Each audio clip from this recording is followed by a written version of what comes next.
Okay, hello again, everybody. We are back, me and Lily, aka PharaohHazard, and today we are continuing to talk about Star Wars, Star Wars, Star Wars, Star Wars. So we're going to talk about Solo, a Star Wars story. Dun, dun, dun, Um, dun. yeah, so Solo is a very, very interesting film. Um, so at this point, so basically, the idea um, was that they were going to make like a film a year, pretty much.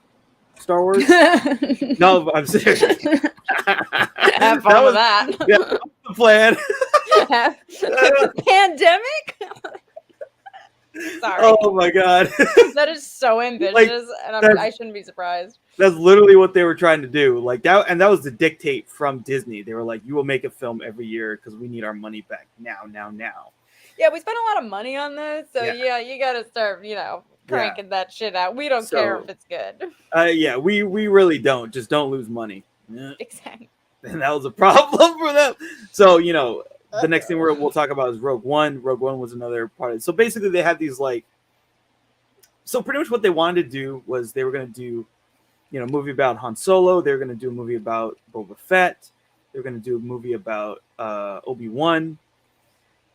Apparently they even wanted to do a trilogy about Obi-Wan. So they had all these plans. They were like, okay, we're going to do all this stuff. And so Solo was one of the Rogue One and Solo were like their first Star Wars story, like things that were not related to the Skywalker saga, I guess, basically the numbered films. And yeah, this movie did not do well at the box office, like at all. It's like the only film that's a Star Wars movie to not make a profit. So it lives in infamy, unfortunately. And I think probably a part of that we kind of have to talk about what happened with the production of this movie, because that in and of itself is a whole crazy story, and we'll just talk about it very briefly because it really does have to do with like what happened with this film and what we got. But so pretty much the first directors hired onto this film were Chris Lord and Phil Miller. So Lord and Miller, they have done a bunch of stuff. Like I think what they're most known for was they directed the 21 Jump Street films. Oh, I like that. Yeah. That's for fun. Yeah, exactly. 21 and 22 Jump Street. I don't think it was out at this time, but they also were working on like the Spider-Verse movie, which became very yeah. So yeah, I mean they have very, very great pedigree. They get hired on to do this film. It's written by Lawrence Kasdan and his son. And basically, Lord and Miller were like, yeah, the script's okay, but we have other ideas. And we want the movie to be funny. So we're just going to have people improvise. And so people did not like that, basically. And it was really mostly Lawrence Kasdan and a couple other people, and I think Kathleen Kennedy as well. Maybe just wasn't like expecting what they got. Like they expected something else than what they got, basically. And at some point during production, they fired them. They fired these two guys, and then they had to completely reshoot the movie, pretty much. I would like to see if it exists. I would love to see what they did. I bet you it's good. Some stuff that they did. I bet you it's good. Because I think some actual humor probably would have, not this forced contrite humor that happens sometimes in this movie. This I want to be Joss Whedon's dialogue shit. Yeah, maybe some improvisation probably would have helped. Like maybe, I don't know. I would like to see what they would have done. I would have liked to have seen it. Yeah. No, I mean, I'm very, very curious. I mean, we'll probably never really know. Probably never, but there might be a book about it someday that gives us the real story. So they bring on Ron Howard. Ron Howard has to reshoot 70% of the movie.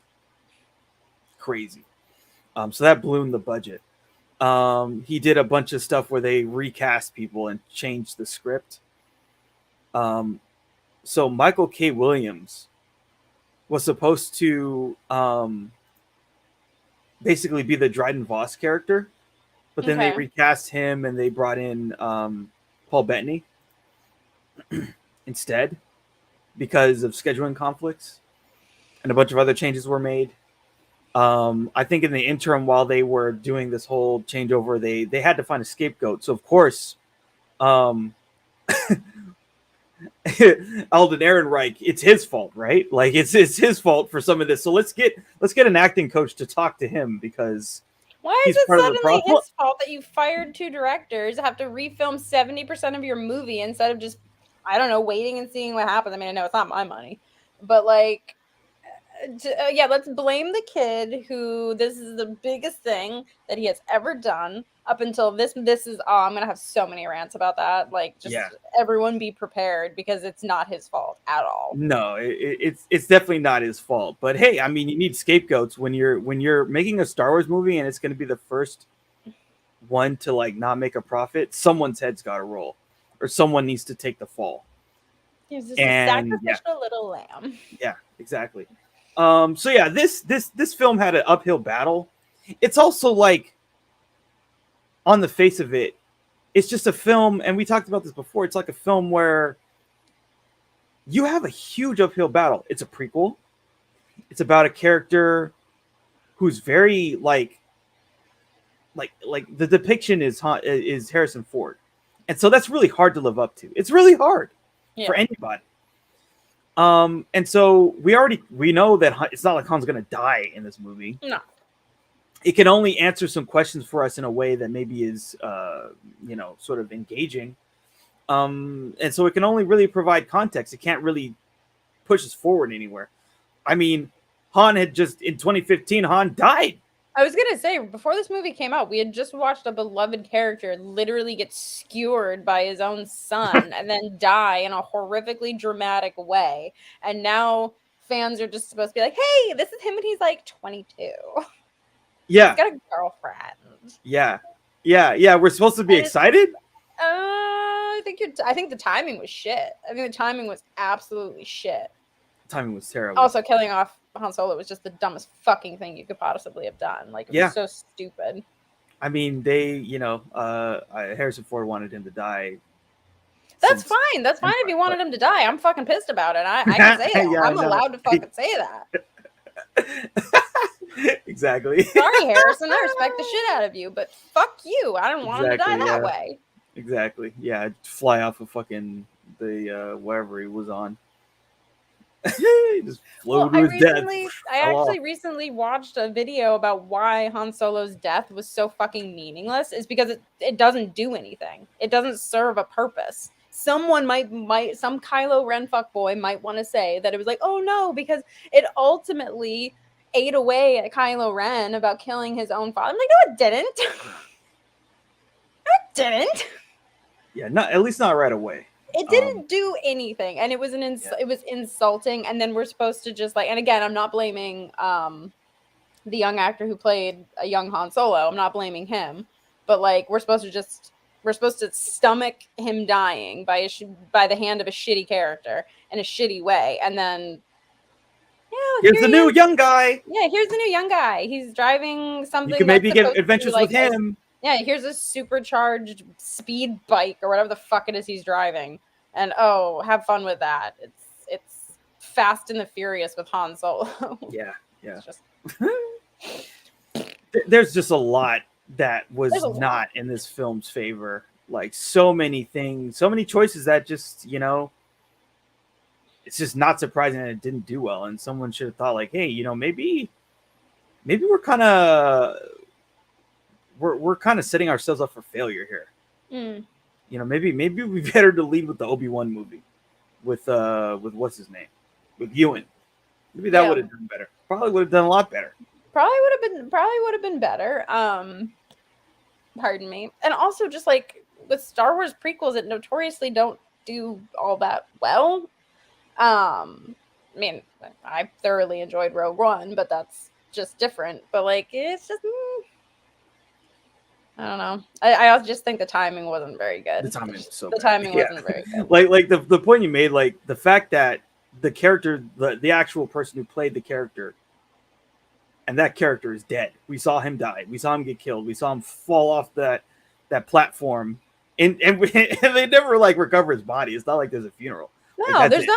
That's another thing that pissed me off. There's no kind of like memorial service or any kind of anything. Leia just moves on. Yeah, there's like a Rey. Hug. Why the fuck are you hugging Rey? Why aren't you hugging Chewie? That's like the worst part of it too, is that she doesn't hug Chewie. She hugs Rey. Like what? Chewie is sitting moaning with his head in his hand. Yeah, and is crying, and no one's comforting Chewie. Oh wait! No one ever booted up, so we need to pay attention to that. Fuck Chewie and his feelings. No one ever like even in that's another thing that happens in Rise of Skywalker too. Someone else dies. I think Leia dies, and then he's just like he's super sad, and it's like I don't know if anyone really says anything to her, does anything. We're like, oh, he's sad. It's like he didn't get a medal. No one cares how he feels. Like, what the hell? Like, what? Literally, like, Chewie got a medal at the end of New Hope, and then everyone was just like, fuck off, Chewie. It's just like, he said, they just treat him like the new characters treat Chewie like a doormat. And it's just like, he's disposable. Like, he doesn't have anything to offer. And like, he's just an old dude. Like, that fucking Wookiee is going to outlive all of you idiots. It's going to outlive all of you, yeah. And it just angers the crap out of me. And one of the things I really wish Chewie had killed Kylo Ren. I wish Chewie had been the one to rip his freaking arms off. I would have loved to seen of Chewie ripping Kylo Ren's arms off, and he's gonna have to spend the remainder of the series with robotic arms because that's what they're in Star Wars. And like, I would love to have seen that. I actually do kind of like that. Yeah, like they get into a fight and like he literally just rips his arms off, and then he's like crawling away, and like the other troopers have to like get involved. Like he'll get away, but like he just killed a bunch of people. Here's your scene. Kylo Ren has just killed Han Solo. He falls down the thing. Chewie goes like rah, full like freaking beast mode. Just like starts running up that ramp and just tackles the shit out of Kylo Ren. And his force powers can't save him. His lightsaber gets knocked away, and Chewie just rips his arms off. And the only thing that he has to like jump away because the chargers go off, and he's like, I'll rip your face off later, you little shit. Yeah. Sorry, like I really wish Chewie had just mauled Kylo Ren. Grizzly mode. Yeah. I don't know. It's. But that's not what happened. That's not what we got. Yeah, it's unfortunate. So, I guess we should probably just dive into the plot on this movie. Mm-hmm. So another thing that I don't like is like I just feel like they should have an opening crawl for every Star Wars film. Like these films don't. This one in Rogue One. So there's no opening crawl. Like there is some beginning text, and the text kind of gives us a sense of like what the story is going to be about and the context.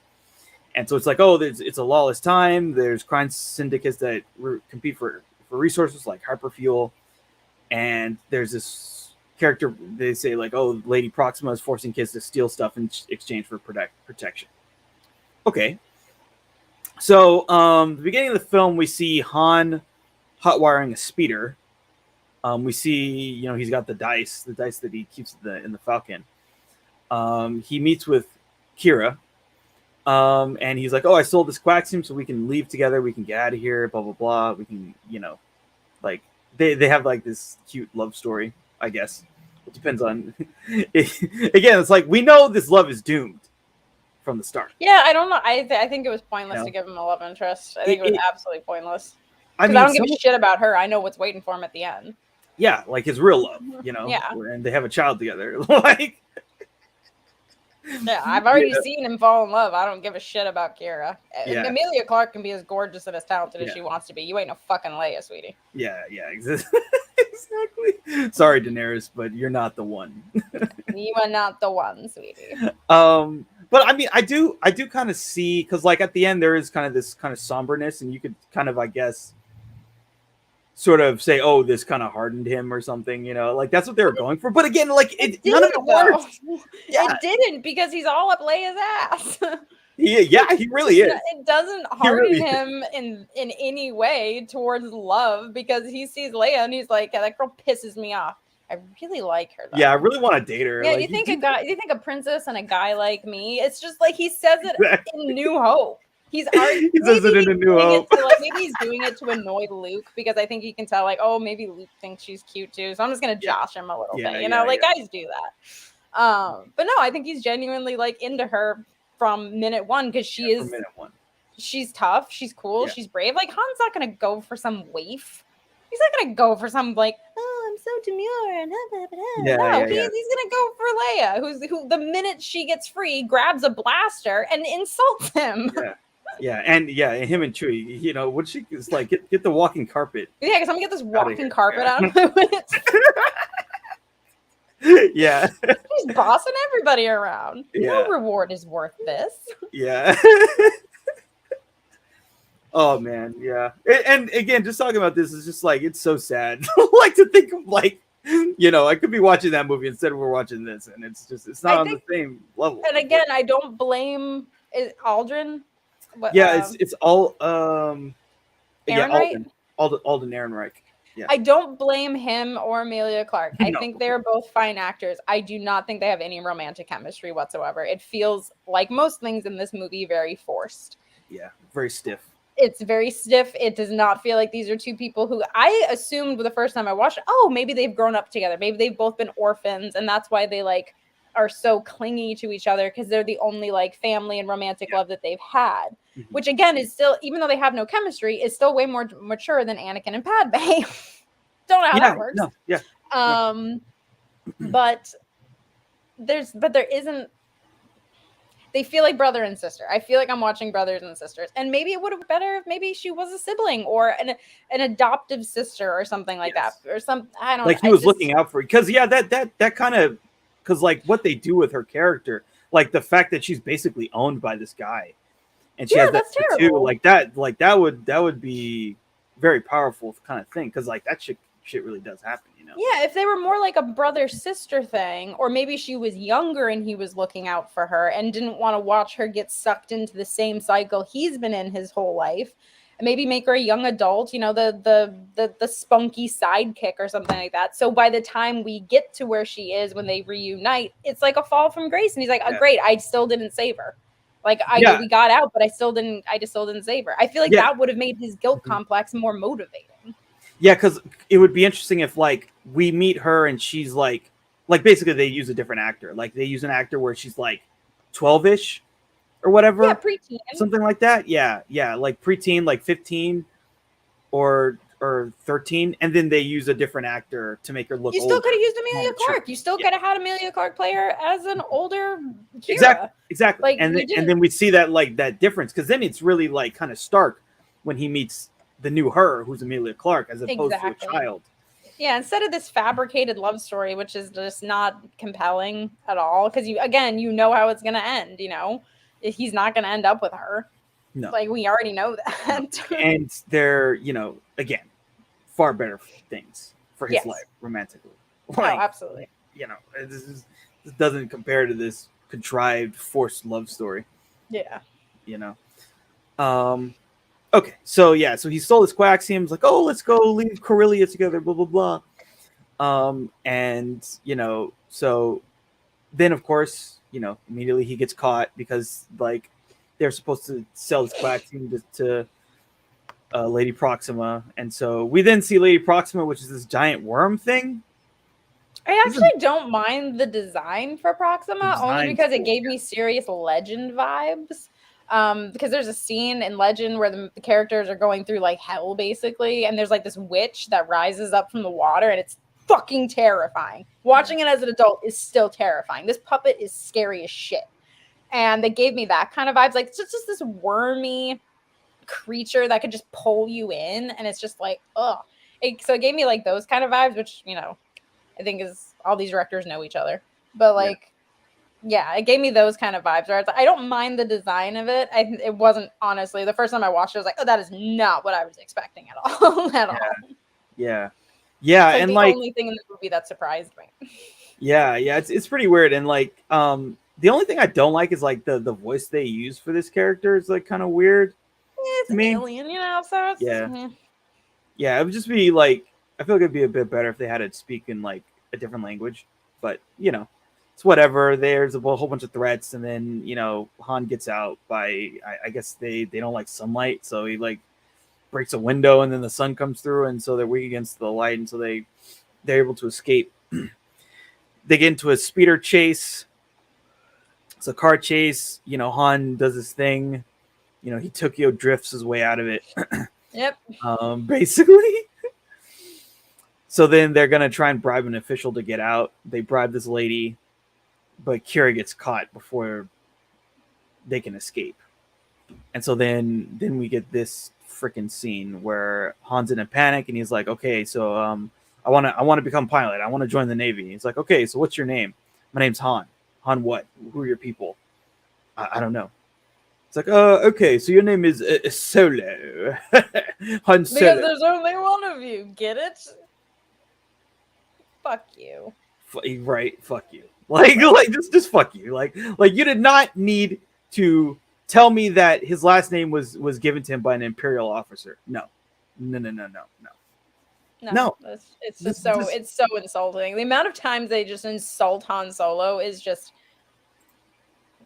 it's just nauseating. It's so fucking nauseating. Like, ugh. It's just such a bad like this. See, and this is the problem with making a film like this. Is like, this is the kind of trap you fall into. It's a pitfall. Like this, there's no reason for them to do this.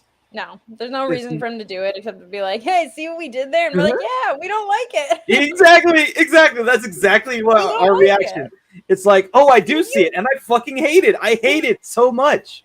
Did they don't they do like pre-screenings and shit like that, like with focus groups with actual fans? Like, no, I don't know what they did. I don't understand. I really don't think they did. Yeah. And it's just, well, this movie is such a shit show, honestly, that they probably it really is. It's just like it's just so insulting and gross, and I hate it so much. I'm just like, some freaking Imperial pencil pusher gave Han Solo his name, and I'm just supposed to like be like, "Oh my god, that's so cool! It's cool. I never knew." Like, no. It's like, no, I'm just going to keep pretending that never happened and that his name is just Solo. Yeah. Because it's that easy. It's that easy for him to just be Han Solo instead of like being given his name by an Imperial fucking pencil neck. Because like his name like makes sense, It's like one of those comic book names, Oh yeah, for sure. Like I can't think of any right now, but like all the comic book names, like their name is sort of a reflection of their identity in a way. Yeah, there's something. They also have like a nice flow to them, like Han Solo, Bruce Wayne, Matthew Murdock. What a good name, Matthew Murdock. Like, it's such a good noir name. It really, really is, which reflects, Daredevil's own noir-esque, thing that he works out of Hell's Kitchen. He's beating up people. He's the man with no fear or whatever. Yep. And it's just like, exactly. And then we have Han Solo, who gets his, apparently now it's canon that he got his name from a freaking Imperial soldier or bureaucrat. Yeah, and this is just some random ass dude. Like, he has no meaning. If his name had been given to him by someone who was important to the story, maybe it would have been interesting, but maybe it's a very small maybe. Yeah, a very like, no, it's not even. We never see that character again. He has no meaning. He has no. And again, people, stories need to have meaning. We need to care. There are books written about this. I know you know. You probably taught a master class. Yeah. I think we can level more. I know Ron Howard was brought in to fix a shit show, and I don't think any director wants to have to do that. But there were some choices. There are some choices, and I would like to know what his laundry list of choices was. Yeah. I mean, and again, like, part of the whole coup d'état against the original directors was that they wanted someone to stick more to the script, basically. They wanted someone who's going to play ball. Yeah, they want someone who's going to play ball. And so, this is the ball we're playing. This is the game we're playing. It's like, then why do you hire these people if all you're going to do, like with knowing what their body of work is, knowing how they operate, taking meetings with them, why do you even hire these people then? You know what I mean? Like, it's just, it can't just be name recognition, because I think Ron Howard's name carries a lot more weight than the other guys, especially in Hollywood. I think his name carries a lot more weight. So why did you go with them in the first place? Was it because you wanted to do like a Russo brothers thing, and you thought because it would be like more work? Yeah. Shit? Like, what's good? Yeah. It's like that's pretty true. It just it's funny. It's just mind-boggling to me. Like, then don't hire them. Hire the person who's going to play ball from day one. Like, I know, yeah. Because firing directors mid-production, when you have 70% of a movie you need to refilm, does horrible things for an actor's confidence. It's so jarring for everybody. Like, it's a disaster. So anyway, so after that, we skip 3 years later, and Han is on some battlefield. So now he is he's an Imperial cadet or whatever. I hate it so much. Right? Is this another, like, so he's off on this planet, like basically like a Vietnam, like he's the equivalent of that's the kind of war he's fighting in. And they do some stuff like later on in the scene where they have him sort of being insubordinate with his superiors. Like, well, why are we here? What's the point? And we're occupying their land, blah blah blah. And the guy's like, well, no, exactly. Basically, like, dude, shut the fuck up. You scruffy looking nerf herder. Yeah. But like, it's still like they like, that he killed innocent people in this situation. Oh, well, he was just following orders, so yeah. Which again, like, why you mean to tell me at this spaceport he was trying to escape from? Yeah, there was Imperial like checkpoints and all that other shit, but like there wasn't some smuggler he could have just jumped on a ship with. I know. Like, it was that easy. It's, oh my god, the fact that it's all so easy to change this movie is absolutely astounding. Yeah. Yeah, so Han is is shit. Yeah. Yeah, so this is where he meets Beckett and his crew of like, so it's Beckett. they put what's his name in a freaking Rio Durant, who's like an alien, but they put him in this Imperial whatever, which becomes a fun reveal later. And Val. I actually do like that. Yeah. Yeah, that part is fun. So I do really like. I think Woody Harrelson, like, he really gives it his all in this movie. I think he was very, very good. I like this crew. Yes. If this had just been the crew from the beginning, yeah, like, I would have been I would have been much happier. Like if it should have been about them. Mm-hmm. Like either cut the beginning or go from the beginning to them doing a heist together, and none of this Imperial crap where he's although I will say that, like, what we're gonna get into is the stuff with Chewie, how he meets Chewie is kind of yes in the pit.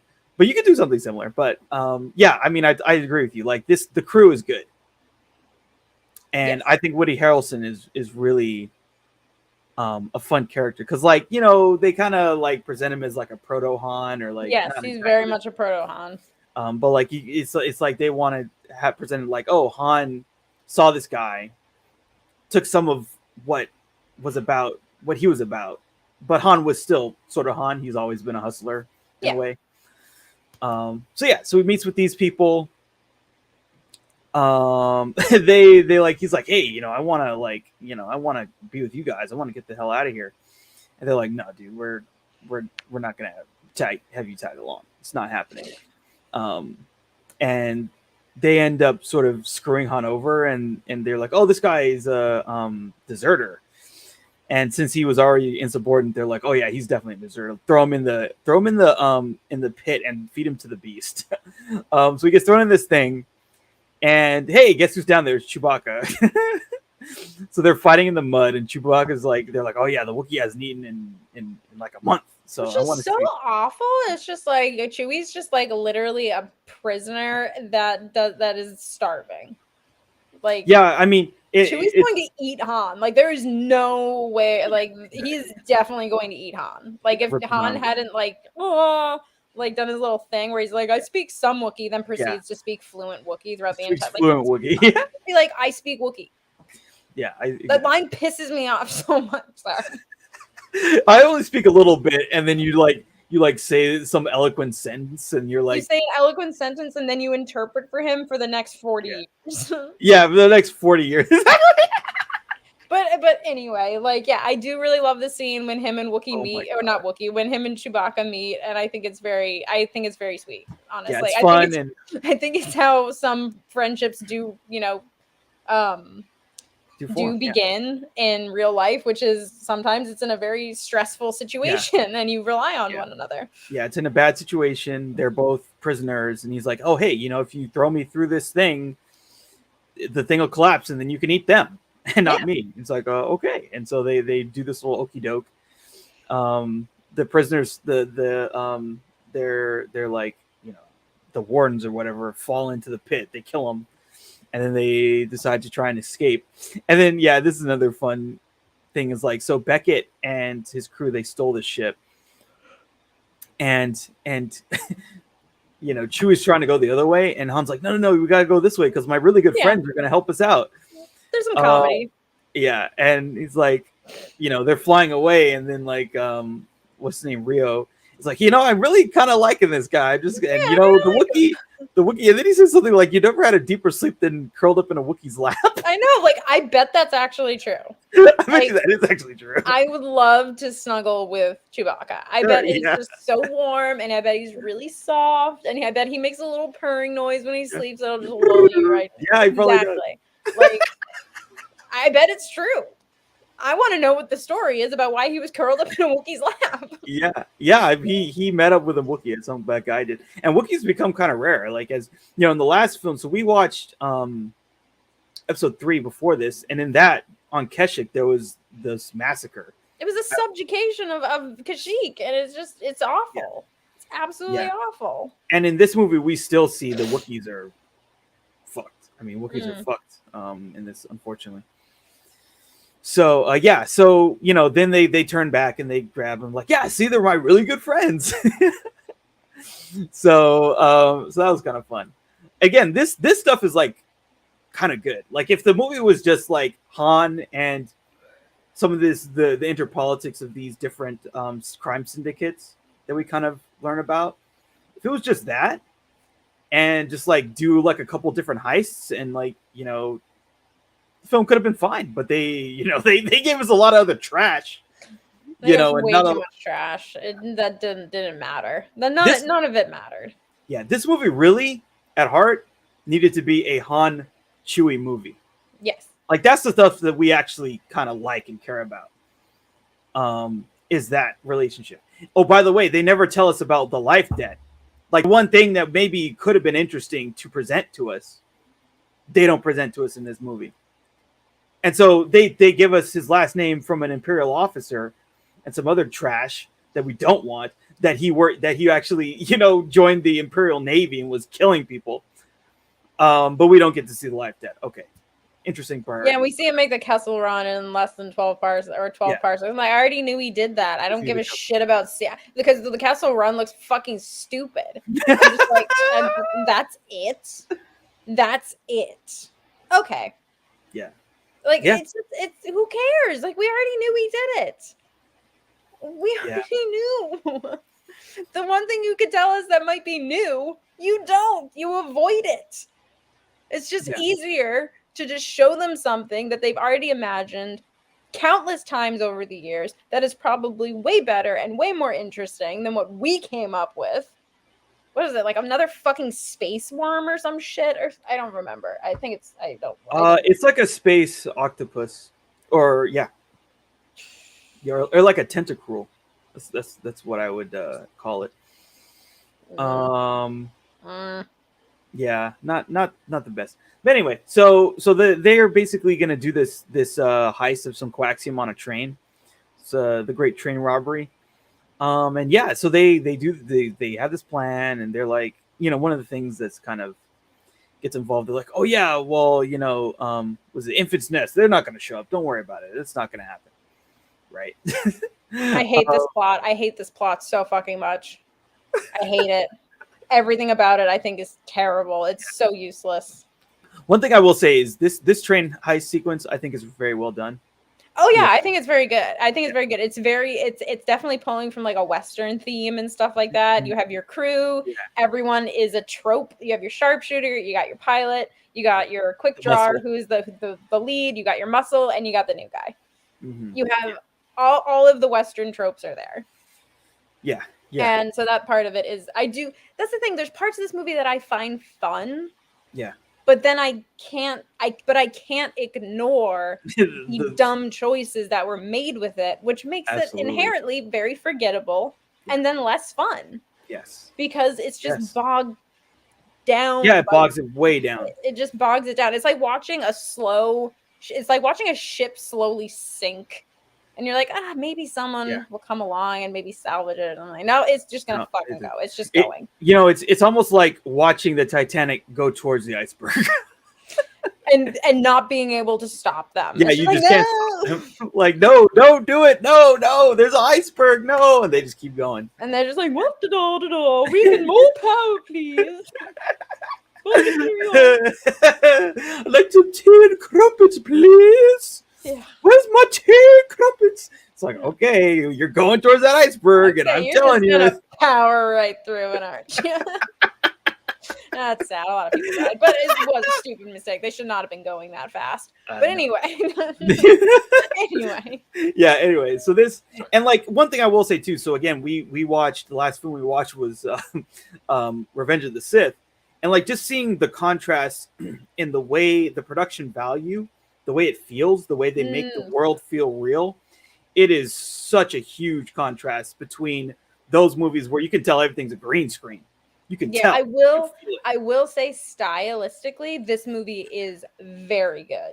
The way this movie looks by comparison is just so. By the way, the Force Awakens looks by comparison to Revenge of the Sith. It's just. It feels astronomically better. It feels real. It feels so much realer. Like, they're on another desert planet, whatever. But like, at least it feels like they're there. It doesn't just feel like Natalie Portman fell down a pile of sand and then had a CGI stormtrooper or clone trooper run up to her and give her useless information. At least it feels like Rey is actually like running around sand dunes. She's getting hot. She's getting sweaty. She looks dirty. She looks smelly. Natalie Portman don't look dirty or smelly. No. I mean, that shot when she falls off that thing in Attack of the Clones, and then she falls on, like, they're looking down at her, and it's just, you can tell nothing is real. Like, the clone trooper is like a tennis ball on this green thing. No, we have to do this. Does that work? Like, Natalie, give the tennis ball some direction. Yeah. Like, I don't know. How tall is it? Where am I looking, George? Yeah. I don't know. Well, I'm just eating a sandwich and drinking a Slurpee or something. It's just like... Yeah, I mean, George was obsessed with, like all the stuff they're going to do in post-production. He didn't care about, like, just... We'll fix it in post, Matt. Yeah, we'll try it again. I don't know. It's infuriating. And, like the scenes, there's a couple of scenes, like, in these, like, kind of, like, gambling dens where there's all these different aliens. Yes, the aliens are great. Oh my god, the aliens are amazing. Look, they look freaking great. They look so good. They look so cool. So good. Like, they look. It feels so real. It feels everything you've ever wanted. Exactly. It feels so real, and it's just. It's not like that dumb diner scene in Attack of the Clones when Obi-Wan meets Dexter or whatever the fuck his name is, and it's just like, this looks really bad. Like, just put a guy in a mask. None of that scene looked real. You could tell it was Ewan in a blue room. It's like, oh yeah, right there. He's like a really big guy and he looks like a frog. Go. Yeah. Okay. So bad. So bad. Yeah. An actor's imagination can only stretch so far, George. Yeah. They can only stretch to what you give them to react to, and that's. And on top of it, it just doesn't look real. It doesn't feel real. It just doesn't fake. feel real. Like it looks honestly menacing looking because of how dead-eyed all of the freaking aliens are, except for the ones on Camino. I like the aliens from Camino because they're very ethereal. They're slightly menacing. They're very like, oh yes, and da da da. Like we have no cares in the world, and like there's something. They're like the Stepford Wives of aliens. Yeah, they're like the Stepford Wives of aliens, and like I feel like that alien actually looked like it. There was something better about it than like the one that he meets in the diner. But these aliens all look in a solo story look really good. They look great, yeah. And so it's a massive jump in terms of the quality of how the productions looked. But unfortunately, like the story just isn't compelling enough to really make us appreciate that, you know. It lets it down. The story lets it down. Consistently. Yeah, consistently it does. So they're doing this heist, and so again, you know, something's probably gonna go wrong. Oh, it goes tits up immediately. Yeah, it goes tits up immediately. So they actually kind of succeed in like doing what they like kind of disembark one of the kind of panels so they can have their thing kind of steal a bunch of the coaxium. They take out all of the Imperial officers or Imperial troops. But then, hey, Infinite's Nest shows up, and then now they're fighting with Infinite's Nest over this score, basically. So Rio Duran, he gets shot. I was so upset. Yeah. I was like, I really loved that character for the little screen time he had because he was like spunky and he was cute and he had that adorable line about sleeping in a Wookiee's lap. And then they just shoot him a bunch of times. It's so sad. And he's cute. I think part of it, one of the reasons why it hurts is because he's cute. Yeah. And I would be totally fine if he wanted to just hang out on my shoulder and go run errands with me. Like, just be on your back like Yoda. Well, he kind of looks like one of those cute little monkeys. He does. I think that's why he has a human face. And I think that's why it's like, but it's like a cute human face. It's like I didn't like that. I also just liked him. So and they kill all the good characters in this movie. In almost one scene, Beckett's whole crew just gets completely wiped out. His girlfriend, his long-term girlfriend, Val sacrifices herself. You just waste Thandie Newton. Yeah, it's Thandie fucking Newton. What the hell are you doing? It's pretty. It kind of sucks. And so Han has to take over the being a pilot. He drops the he basically drops the score so they don't all die because they're heading towards a cliff and it's explosive. Everything blows up and they get away, but now they're kind of screwed because he's like, we were hired to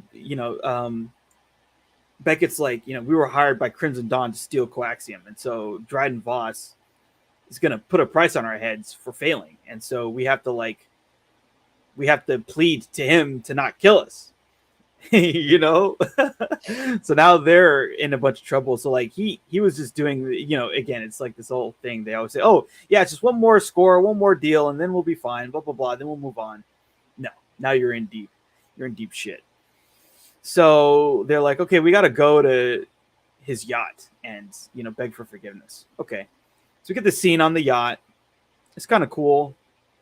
Again, there's all these aliens and all these, the typical stuff, like all these people, the cantinas type of scene. Yeah, I was going to say, it's very Jabba the Hutt, his palace kind of a thing. Yeah, Jabba's palace, yeah. And hey, Han meets, what's her name again? Kiora. Or whatever, however you say it. Yeah, so we meet her there, and it's like, oh, funny meeting you here. And it's like, oh my god, babe, how have you been since you left me on that planet? yeah. And now she has this tattoo. This is very kind of weird. It's very kind of like possessive. Kind of was like, oh shit, life has not been good for her. Oh, she's banging Dryden Voss for sure. She's definitely banging him. Well, like out of a sense of needing to survive. Oh yeah, for sure. She's like property, basically. That's kind of. Oh yeah, it's almost like there's this theme in Star Wars where women are just property. Yeah, it's crazy. Yeah. It's something it's a recurring theme. It's a recurring theme, and they have to do really horrible things to survive, and it's just terrible. Yeah. So she's his top lieutenant. And we see the Dryden Voss like at the beginning we see him kill some guy. Murder somebody. what is this guy? Someone has this to say. I don't know what that comment was supposed to be. Yeah, I'm not sure, Thank but you. yeah, thank you for stopping by. So yeah, he he kills a guy. You just see him randomly stab some dude who he's mad at or something. Some regional guy. It's just it's one of those things in movies that they do for bad guys to introduce them. Oh, he killed someone. Yeah. He's part of a syndicate. I expect him to kill people. No, but he does it himself. I'm like, okay, Al Capone beat people to death too. So it's just like, okay. I have to say, I think Paul Bettany is an amazing actor. He fucking sucked in this movie. I don't know what was going on with the water that day. Probably because he had to be recast or he was the replacement. But I was just like, ugh. This feels like a paycheck, dude. This just feels like a paycheck. It's like you're already in deep with Disney, so now you're doing this. Exactly. Yeah, he's already Vision, so they're like, he's already Vision, so it's just and the director likes him, So yeah, it just is. Yeah. Well, yeah, because wasn't Paul Bettany he was in A Beautiful Mind? He was in A Beautiful Mind, yeah. Which I actually watched recently, and watching that, and even him as Vision, and then watching this, I'm just like, it's not good. It's just not. It feels like a paycheck. Is there a reason why Disney is afraid of doing something new with Star Wars? I think that they like to do safe things with Star Wars. They like to bet. I honestly, it's kind of like where all this stuff is in general. Like, I think there was something that came out recently. I think it was the guy who directed Top Gun. I think his name's Joseph Krasinski, something like that. He was talking about like how he had an idea for doing another Tron movie. And he was like, "Oh yeah, but Disney they're not making movies like that anymore. They're only doing IPs like Marvel and Star Wars. That's like, or like doing remakes. That's all that they're doing now." Yeah, I think there's definitely because like I think you can definitely get a good return on playing it safe because people like seeing the same things over and over again. But eventually, it's like when they did The Lion King and they said it was a live action Lion King. Like, no, it's not. No, it's not. It's not a live action Lion King, and it's literally a frame for you had Jon Favreau do was do a frame for frame reshoot. Yeah, you wasted Jon Favreau. Like, at least Jon Favreau did something fun and kind of cute with The Jungle Book, which I really liked. I thoroughly enjoyed that because I thought he did. Because I love that he was Baloo. Like, he stood in for Baloo so that the kid would actually have something to work against, to react off of. And I think he understands kids very, very well. But, like, then it was just, like, this crapshoot of The Lion King. So I think that there's definitely... I think they're afraid of going outside of the box because that involves risk. Yeah. And it involves losing money, which they love. For them, it's all about money. Their McMahon. And having their mistresses and their offshore bank accounts and all this other stuff and their yachts.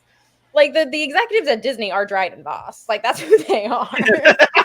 They really are. That's who they are. And by the way, the whole like this whole enterprise of Disney is to drive people to go to parks and buy overpriced like toys. Exactly. That's what they really care about. Disney makes more money than their movies. Yeah. Like, and their movies make a shit ton of money, but Disney World is their cash cow. Yeah. And if they can just keep like building more and more and more, it's literally an island unto itself. Yeah. Like, Disney is incredibly powerful. Yeah. But yeah, I think they are going to continue making a lot of money off of playing it safe, but eventually, like, how much longer can you really sustain that? I mean, they're running like Marvel, like they're running it into the ground. They are trying to find, okay, how much shit can we spew out at a time and not see, a loss of profits? Like, they're trying to find that out right now. That's exactly what they're doing. I think they're going to milk Marvel until they can't anymore. Yeah. I think they peaked with with Avengers Endgame, and while I think they've produced some things that I've enjoyed, I think there's going to be a burnout from fans. I think there's going to be I've already burnt out. Like, I don't remember the last time I saw a Marvel movie in theaters. Like, I wait 1 or 2 years before I know I didn't even see Endgame in theaters. It was too fucking long. I was not going to subject myself to that because I wanted to be able to at least watch it from start to finish without, like, getting up and going to the bathroom or, whatever. It's mostly just the bathroom thing. But yeah, I think people are going to experience an extreme amount of burnout, and I think it's coming. I definitely think it's coming. Yeah, but again, well, the unfortunate thing is, and it's sort of the same with Star Wars. Like Star Wars, they are producing tons of TV shows, tons of hours of content. The quality be damned, because they just want more stuff to put out there. We got to sell that Grogu toy. We got to sell, this. But yeah, he's freaking adorable. We got to sell this stuff. So in order to do that, we got to constantly keep this stuff out there in the ether. But at some point, it's going to reach a breaking point where people are going to be like they're not even going to know what's out, because they're so over. They're just so done. Yeah, going to see a Marvel movie used to be like an event. It used to be fun. People would like dress up or whatever, or they would just, pose with the giant cardboard cutout. I did it. Yeah, and it used to be like a fun event, and now it's just like, oh wait, there's a Marvel movie coming out? Yeah. Like, this used to be events in the making. Yeah, I remember when the first Hulk movie came out with Eric Bana, like, my dad was freaking psyched. My dad wasn't even a Hulk fan. Like, he had some comic books, but he wasn't even a Bruce Banner fan. But it was, like, a big deal for him, because he was, like, seeing this guy, this character that he had grown up reading about, come to life in hopefully a better-looking way than, like, a 1970s TV show with Lou Ferrigno. And the other guy. I don't remember who the other guy was. I only remember Lou Ferrigno. But yeah, now it's not like an event anymore. No, it's just another thing that comes out, and they just keep spewing them out. Yeah, and the specialness has like kind of faded. It's also gotten to the point where there's so many of them that there are some that things are getting lost in the shuffle. Because they're always promoting the next thing.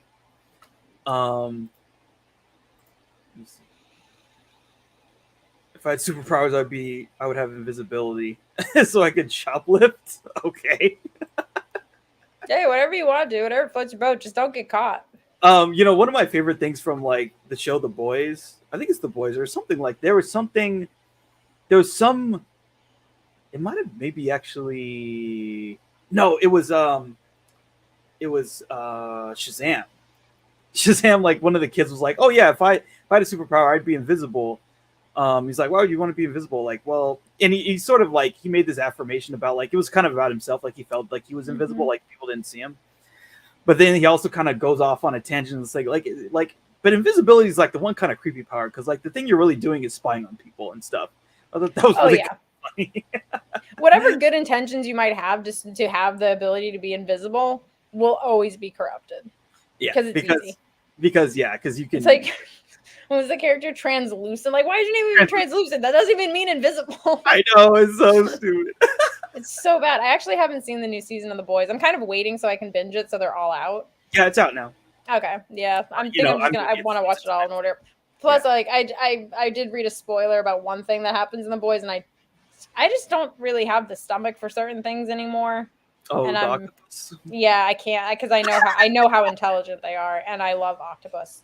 And well, it's a CGI octopus. It doesn't matter. It doesn't matter. I don't believe in eating live animals. I really, really don't. It's not. Oh man, imagine being eaten alive and then. Dude, yeah. There's this movie. It's a good movie. This Korean film, Old Boy. They have the actor eat a squid. Yeah, I'm not cool with that. Yeah, he really did that. I don't care if it's for artistic purposes. It's barbaric. Yeah. So Voss is mad at Beckett, and Beckett's like, oh, you don't understand. Like they jumped me, blah blah blah. It's like, well, dude, shouldn't you have like known that was gonna happen? You shouldn't even be prepared for that. Yeah, he was totally unprepared. And Voss is like, blah blah blah. Like this is unacceptable because you know who I answer to, and so they kind of leave that out in the air, which does get resolved at the end of the movie, which will be fun to talk about. But he's like, who I answer to, blah, blah, blah. And so he's like, okay, so you got to go and you got to do this thing for me. Or I'm going to kill you. It's that simple. Yeah. This is very simple contract. You fuck up, I kill you. Yeah. So have fun doing that. So they have to get some unrefined coaxium from some place, somewhere, blah, blah, blah, this and that. So they kind of talk their way into doing this mission. And Kiora has to go with them. Okay. All right. So now the team is off, and they are gonna go. I guess they need to get a ship or something like that. So of course we meet Lando. Finally, Mr. Lando Calrissian. Finally get to Lando Calrissian. Yeah. Panty dropping extraordinaire. Yeah. And so the commenter says that we should watch Hancock, which is like. No, thank you. Sorry. Weird... Thank you for the comment, but I don't plan on watching that. I have no interest. About the drunk superhero. That movie was fun. Yeah, no. So they're playing this game of Sabacc. And like so they're kind of setting us up, right? Because so we know that, and again, this is another kind of thing where we already know a whole bunch of stuff that's going to happen. Yeah. Right. And so they kind of subvert our expectation, but like we know that Han got the Falcon in a bet with Lando that he won. So they're kind of setting us up for that in this scene. And again, like we were talking about before, the aliens look so cool. Yes. In this movie, like it's so cool. It's very, very, very well done. I don't know if they're puppets or what, but like, or a mix of puppets and CG, but it's very, very good. Very lifelike, very real. It feels like you're in some random place in the universe gambling with aliens. Yeah. And so one of my favorite scenes is like, so Han is like, doing his thing, playing Sabacc. And then one of the aliens with like 10 eyes or whatever, like one of his eyes like looks at his cards. He's like, hey man, your eyes on your cards, all of them, all your eyes. That's pretty good. And so Han loses the bet because Lando has an ace up his sleeve and he's cheating. Of course he does. Yeah. Of course he does. Yeah. And so he loses. And so we were expecting that this was where he wins the bet, but no, this is not it. Not yet, at least. So then we see L337, who's like starting a rebellion, a robot rebellion, and she's like trying to free all these droids, like and saying all this stuff is really her character is interesting. What'd you think of her?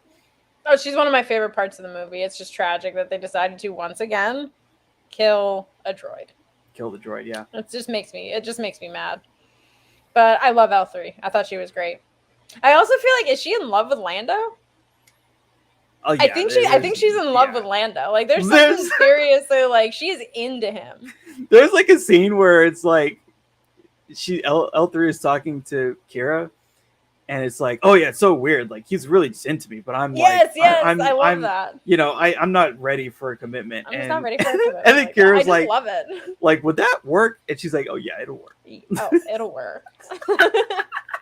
I love that. I thought that was hilarious. They made her so likable. And I think that's what makes me mad, is that they made her so likable. And I loved her. They did, yeah. And like, you know, we brought this up before, but like the droids in this universe are treated like shit. Oh yeah, they're horribly treated. Yeah, they are slaves. They're just like Luke Skywalker is buying droids in the first movie. It's just like, and one of them just explodes. Pew! Yeah. What are you trying to pull on us? It's like, okay, Uncle Owen. Anyway, L3 is the best, and she's great, and I'm just gonna pretend she lived to the end. Exactly. Yeah. We'll write the fanfic where she's alive.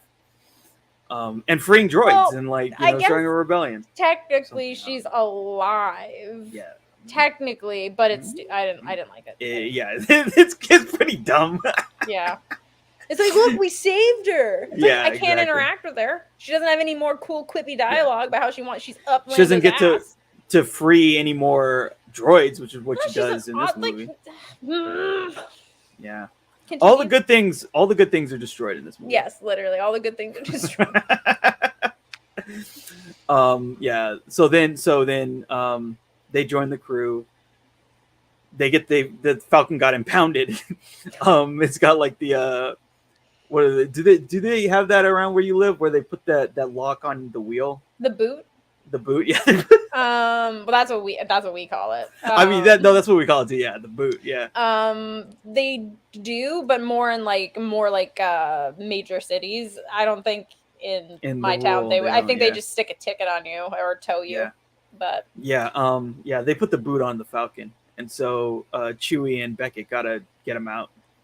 So yeah, and so this is where we see the Falcon. Now it doesn't look exactly like it does in the original trilogy, but it's pretty close. No, I think Lando was probably taking a little bit better care of it, probably. I mean, it still got impounded, but I think he actually, it's so sleek and it's shiny. But like, I think he was definitely taking better care of it. Han is the type of guy who, if you get in his car, there's just trash everywhere. Yeah, it's nasty. There's trash. Like there's bags of there's McDonald's bags. There's cups. There's no free couple. There's a whole bunch of change in like where the ashtray would be. Yeah. So basically, yeah, that's what Han's version of the Millennium Falcon. There's a big hole in the side of it when Han has. Yeah. Like in A New Hope, you see it, and there's just this giant hole, and it's just like, what happened with that? I would have liked to have seen that story, but we didn't get that. No, no. We get all the bad stories.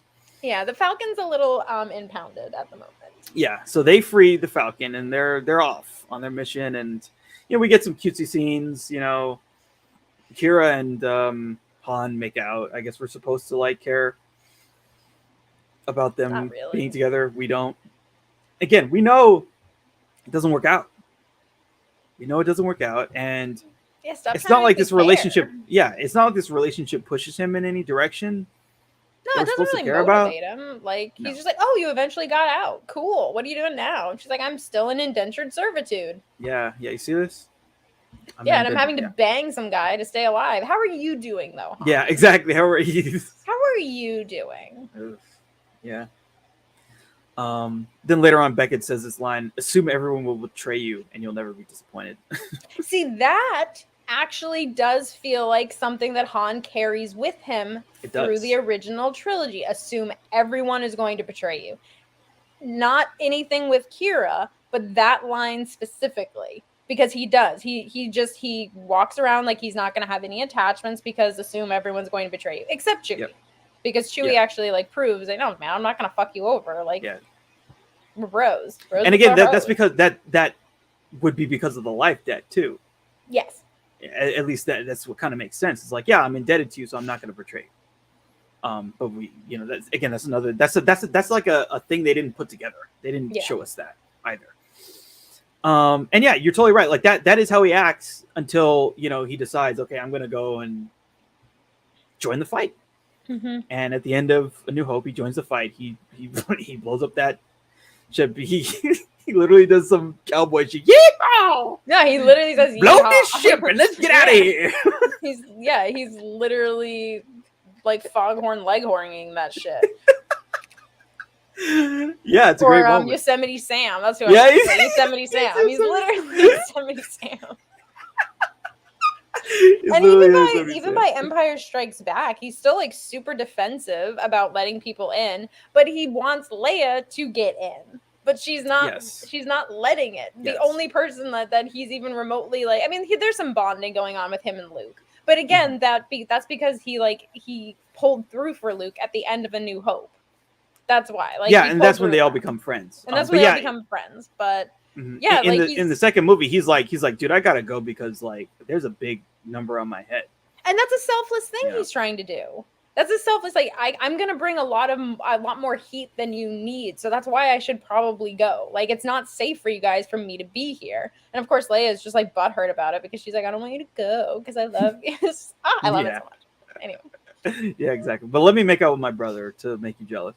They didn't know at the time. They didn't know at the time. They didn't know at the time, and I think they both felt pretty gross by Return of the Jedi. Because there's a moment when he tells her that Vader is his father, and I think Leia's already starting to she's already Force sensitive, so I think she's putting the pieces together. And she just kind of had that moment where she was like, "He's your father." Oh, there's that's how I pretend that scene is going inside Leia's head. They play pretty fast and loose with that. I'm just gonna. They didn't know. They didn't know. Shit happens. It's gross, hey, but... and in the end, we get that scene with, the whole Han. Yeah. When Han's putting the pieces back. Yeah, when he's my brother. He's oh. She's no, it's okay. It's okay. Don't worry about it. We didn't know at the time, and he's just yeah. Okay, I'm just gonna tuck that away and repress that. Yeah, his look really kind of sells it. Like, oh shit, oh okay, like because he's thinking about that kiss. He's thinking about all this stuff, and he's like, wait, were they just fucking with me? Did they know the whole time? And they're like, you're right, like because that's the question, right? A joke, I'd never kiss one of my brothers ever. Exactly. Joke, I would never. He's like, so were they just like kind of fucking with me like that time where to make me jealous and like, am I cool with that? And then she's like, no, don't think, just. And he's let's like, let's have our relationship and like, not think about that anymore. Exactly. By the way, I kept the bikini that what's his name gave me that. So we could. I would have burned that fucking bikini. Well, I mean, look. To be fair, she did kill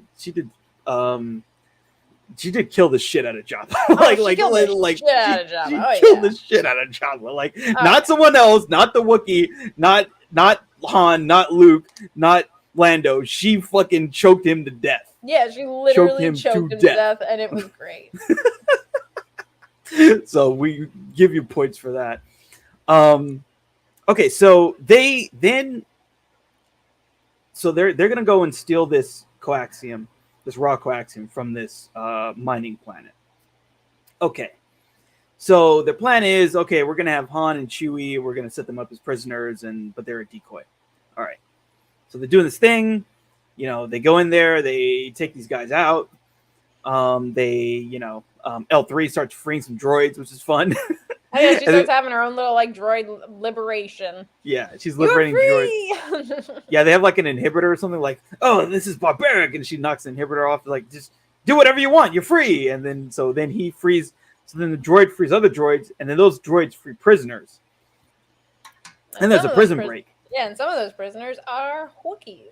Some of them are Wookiees, yeah, and there's not many Wookiees left at this point. I know, when Chewbacca sees them, and it's just like, he probably hasn't seen another Wookiee in who knows how long. Yeah. And it's just like, I love that there's just this recognition of, you're my people, kind of a thing. And I haven't seen my people. Because that's important to something, to a species like Chewbacca's, I'm assuming, which has pretty much been like wiped out and turned into slaves.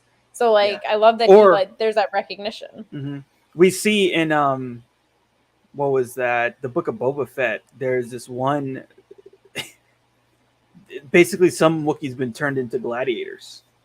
That's sick. Yeah. Yes. That's sick. Yes. But there is a good like you talk about ripping arms out. Yeah, like that. Let's say some slavers get their arms ripped out because they deserved it. As all slavers should. Yeah, exactly. Yeah. So Chewie sees these Wookiees and he's like kind of torn. He's like, I gotta go help my people. Mm-hmm. And Han's like, I understand, and I'm gonna go do my thing and you do your thing.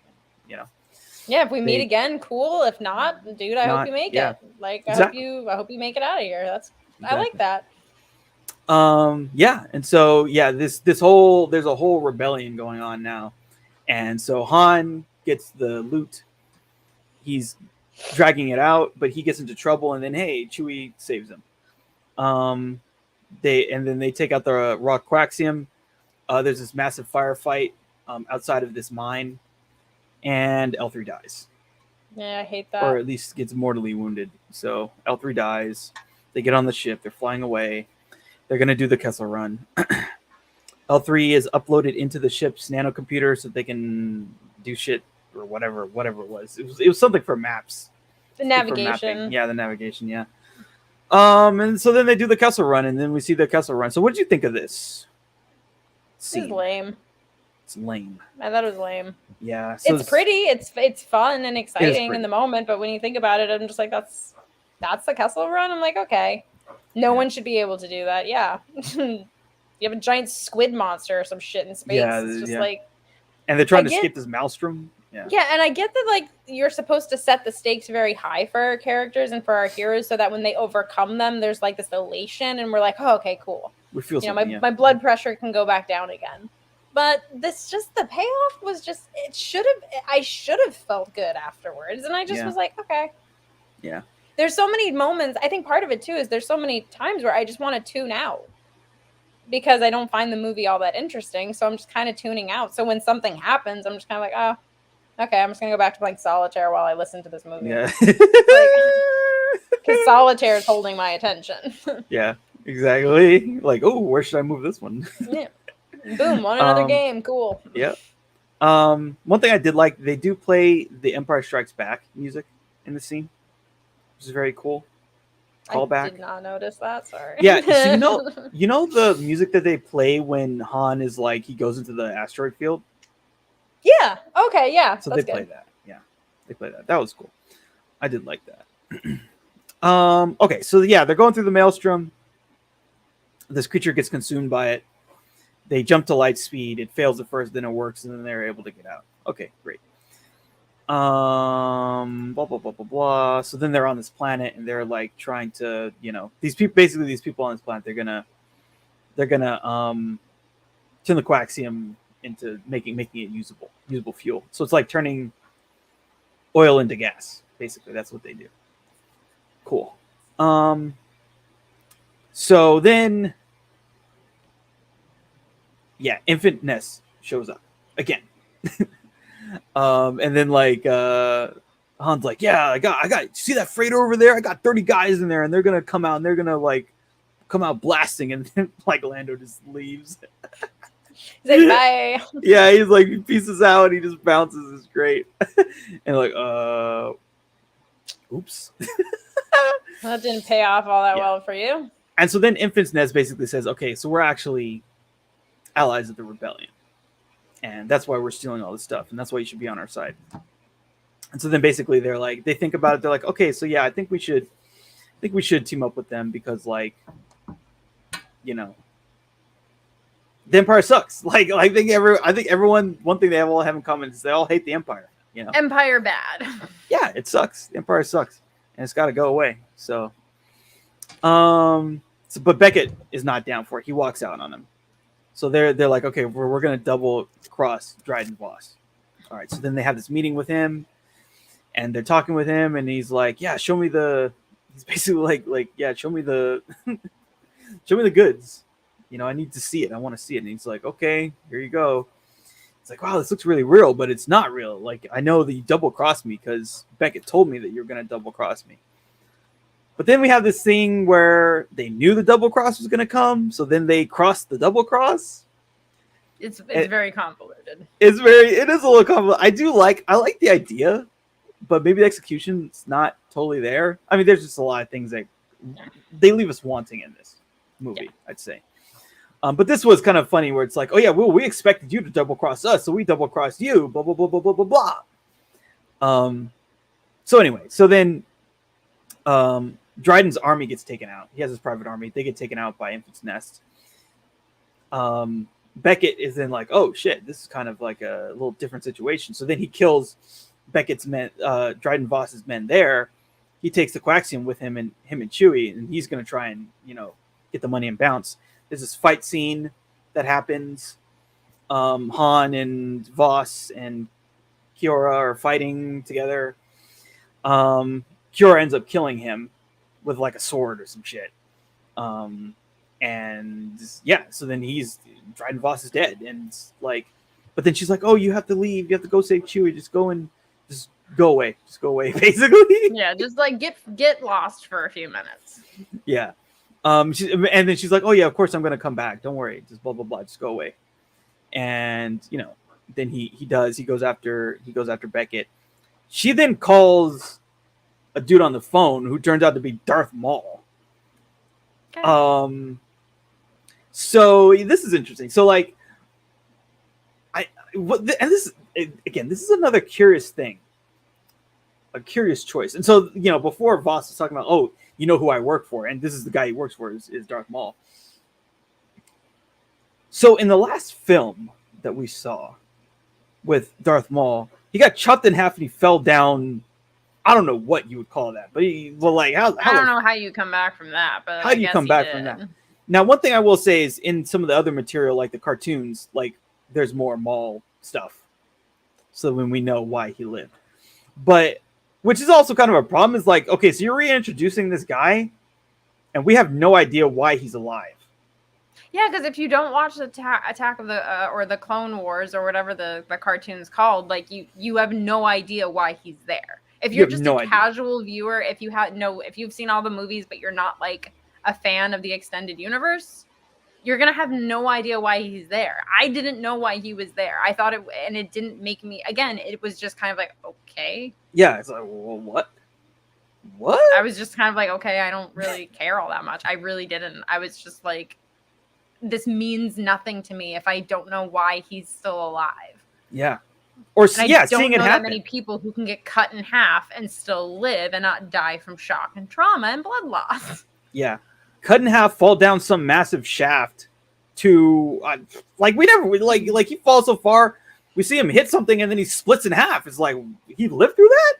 Like, I just find that very unbelievable, even for a cartoon, which is supposed to be suspending your belief to the nth degree, whatever it is. You know what I mean? Like, that's what cartoons are for, is that you're supposed to suspend your reality to its fullest potential because it's a cartoon.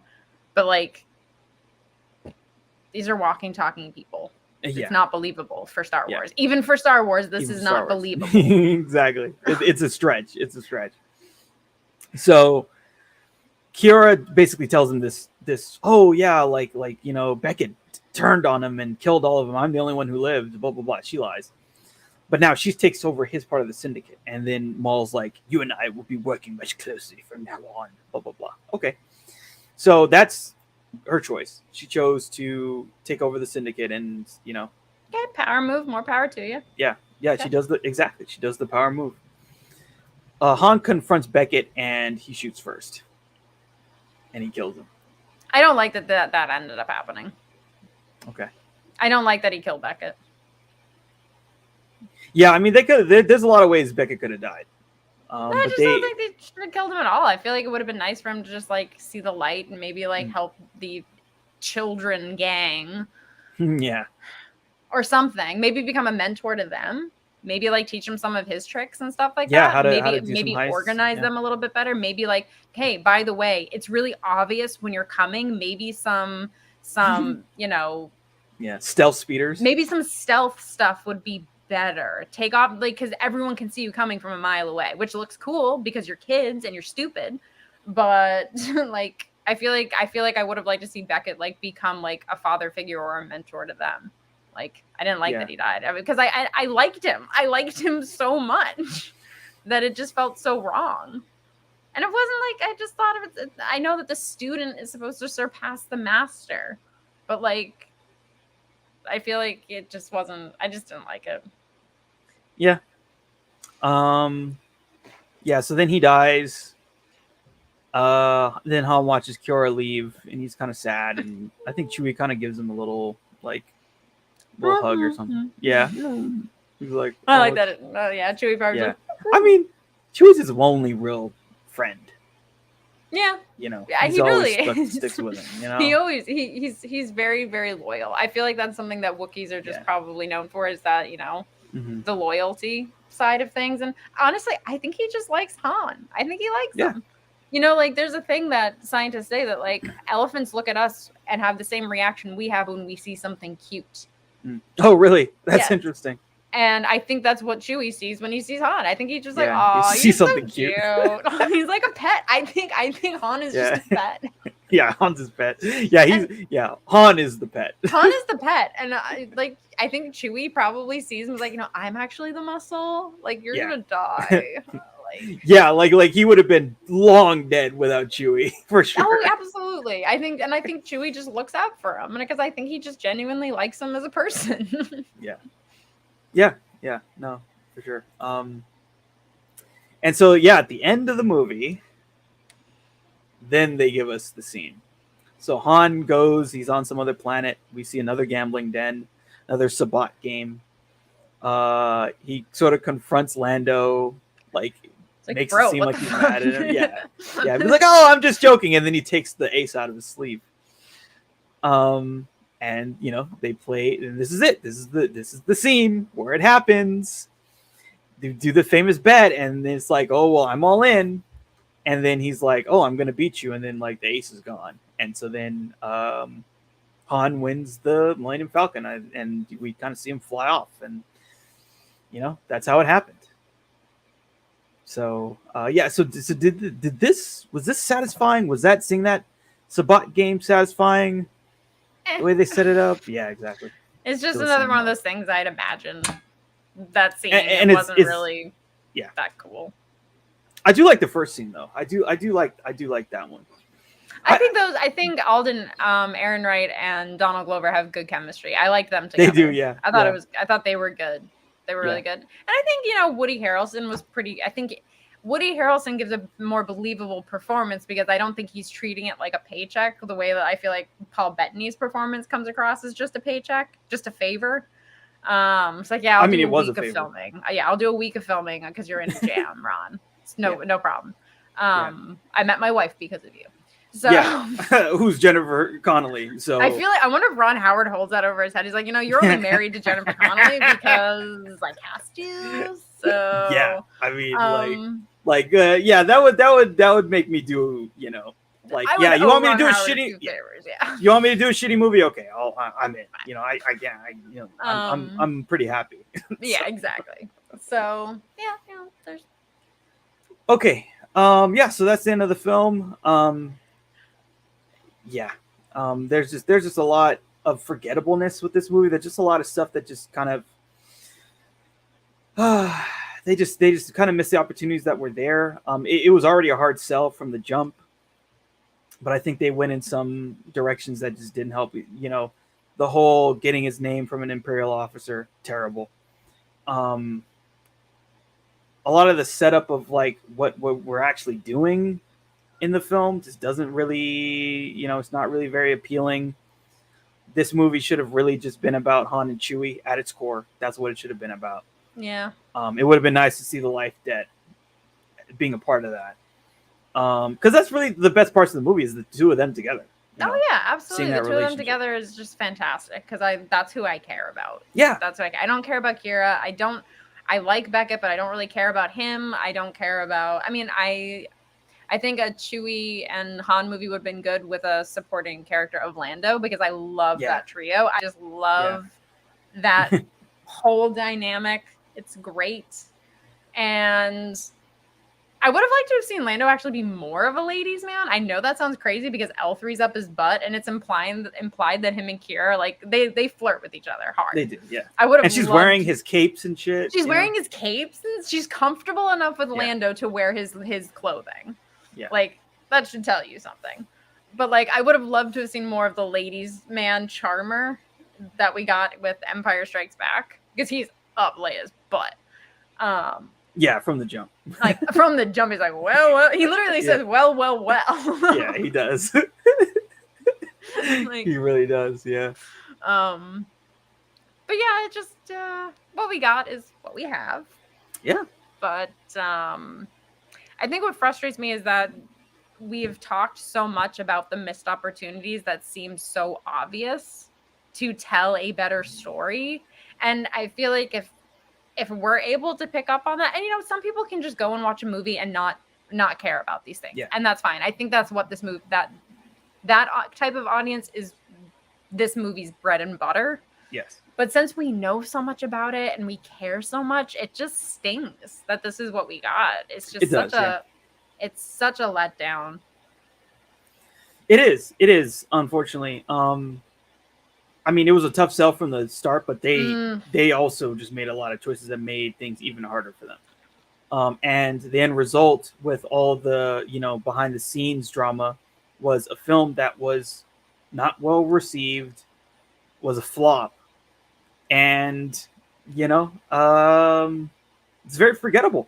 Like you were saying before, it is a forgettable film. There's it should not be a forgettable movie. I don't think even the prequels are not forgettable. Yeah. And that might be a hindrance in some ways, but they're not forgettable. There's something memorable about them, whether that works for it or doesn't. But Solo is so forgettable, and it absolutely should not be. This should not have been a forgettable movie at all.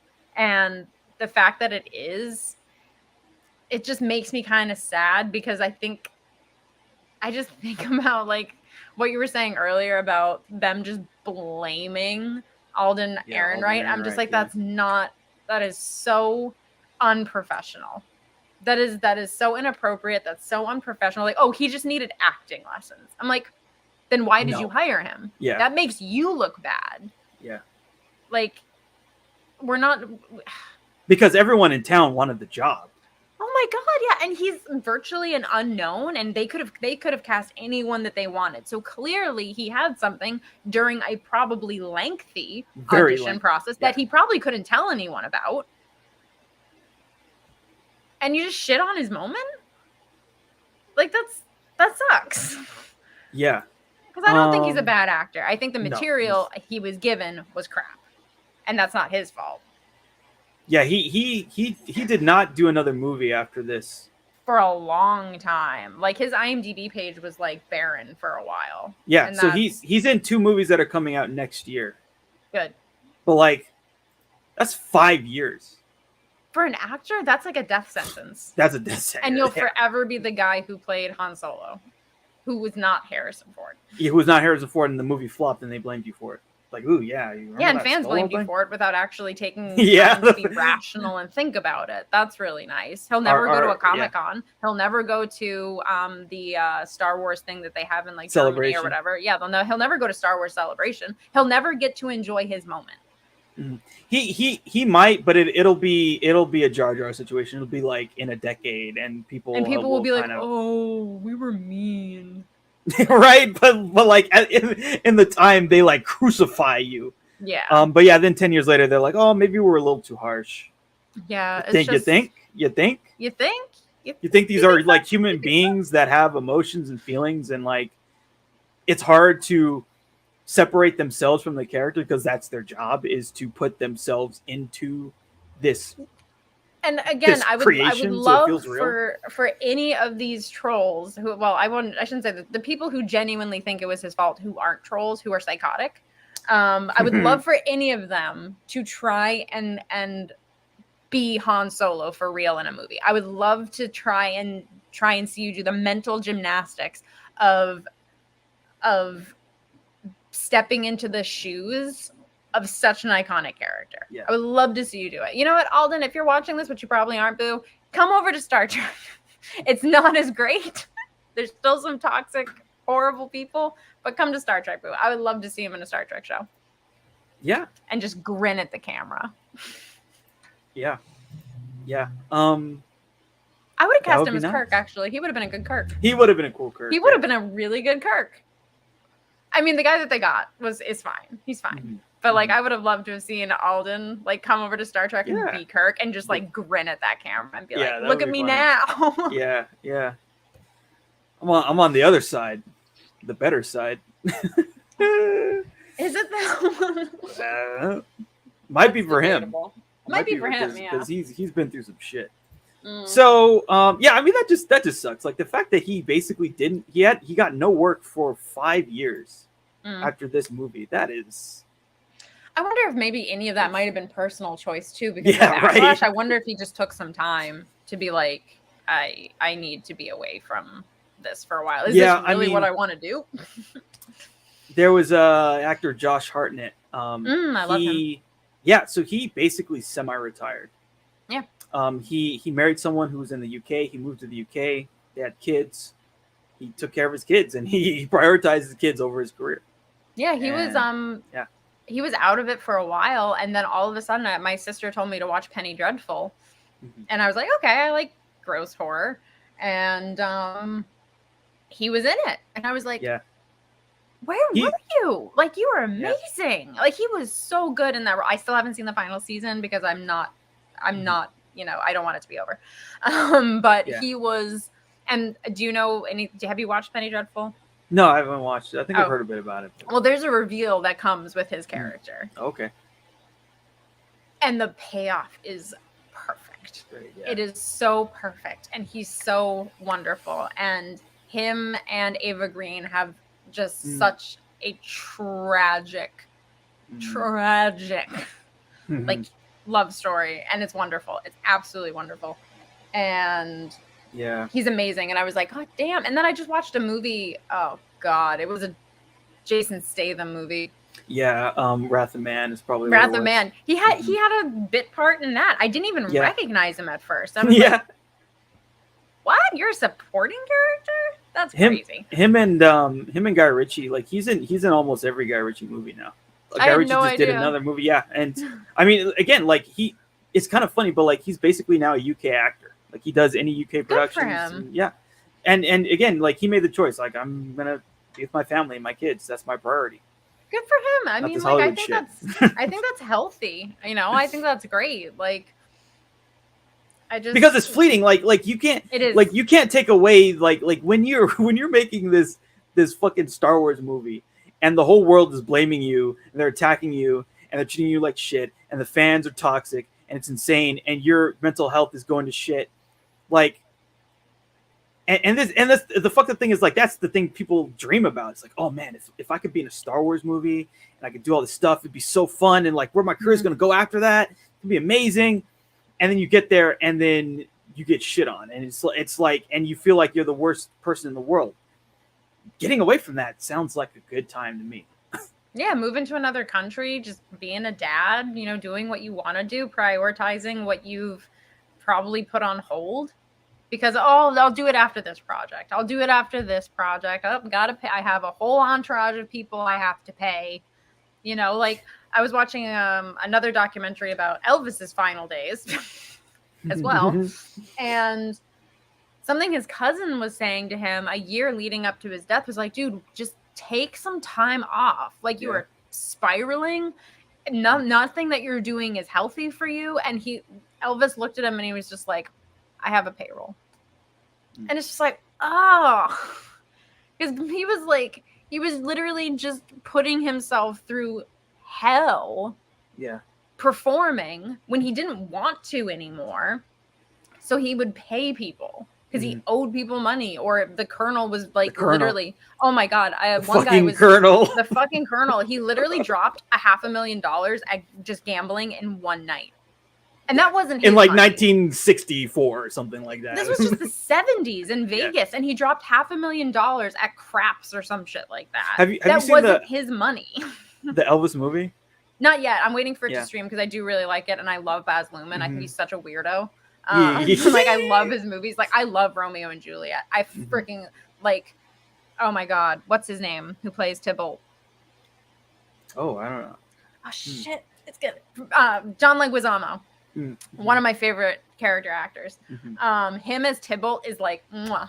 I love it. It's like, it's so extravagant. It's so over the top. Claire Danes can't act her way out of a paper bag in that movie, but I love it. She got better. She was young, but like, she got better.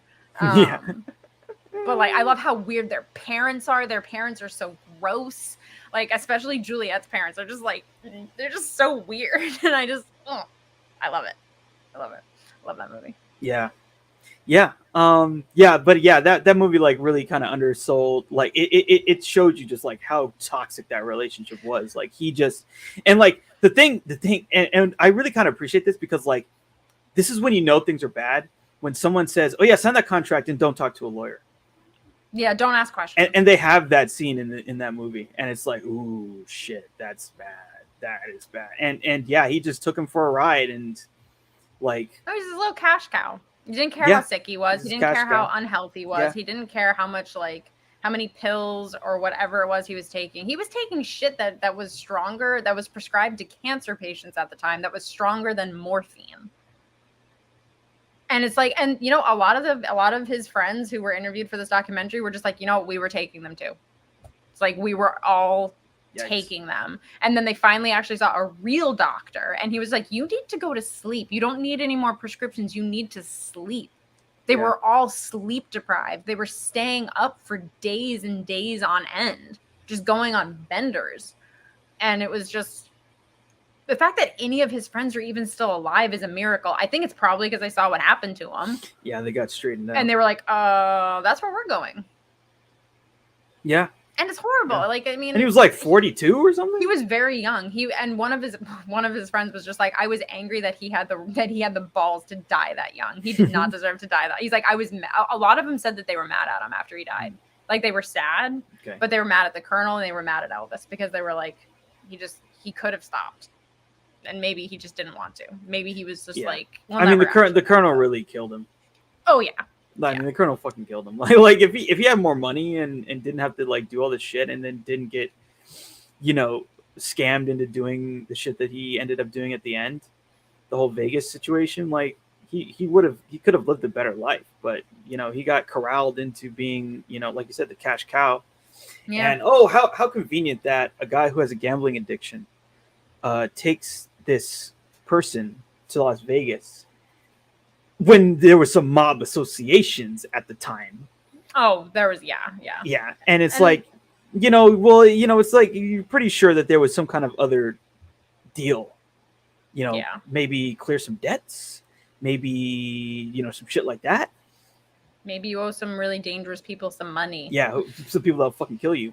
And it's just, Elvis was not I don't want it to seem like I'm making Elvis out to be like this saintly figure that was taken advantage of. I think he was a troubled individual who was incredibly talented, who was taken advantage of, who also did some creepy shit. Yeah, marrying Priscilla was she, Presley. 14? Yeah, and I read something that the movie glosses over their marriage. It does a bit. It doesn't like it doesn't really talk about it the way that you could talk about it, because it's just like, a whirlwind romance when they were in Germany. I mean, it doesn't make him out to be a very good husband, that's for sure. But it doesn't talk about like how problematic the situation was. I think it's still it's one of those things where it's just like, you were so close to being a likable person. So close. Yeah. It's just like I said, it's that age-old thing of separating the artist from their personal life. And it's just, but when it was so out, it's so out. You didn't even try to hide it. Yeah. And the fact that they made her up to look so much older than she actually was is just so undeniably creepy. Yeah. Even for the time, people were like, yeah. And like kind of the fact that like once she had children, he was just like not interested. Like once she got older, like he was just like, yeah, that's weird. That's weird, guys. Like if you're not interested in your significant other once they get to a certain age, there's something wrong with you. There's something wrong.